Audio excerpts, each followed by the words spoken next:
All right, so here's the thing about fear and pain and panic and all the stuff that you shouldn't be doing right now.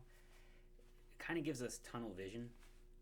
Like when I stub my toe on the coffee table, the entirety of the known universe contracts. The fullness of all of God's creation shrinks into my toe in the coffee table, and that's the only thing in all of creation. It's my toe that hurts and the coffee table that did it and needs to die in a fire.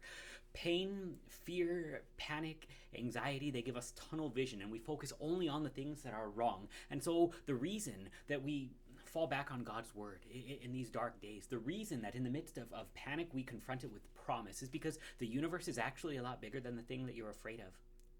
And even bigger than the universe is your God, who has established it, who has ordered it, who has worked within it to produce your salvation.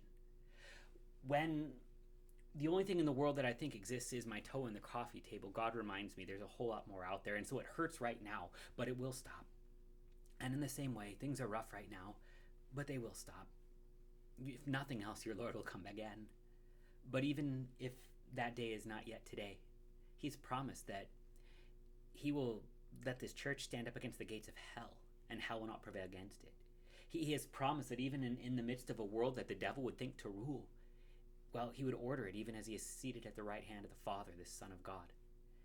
In the middle of all the tunnel vision, hear something from outside of yourself, from outside of your fear and your pain and your panic. Hear the promise of God that reminds you just how big the promise that has made to you is. That He has not only redeemed your soul, but your body, that you would rise again on the last day. And that if He has promised to bring you to this resurrection, He cannot forsake you now.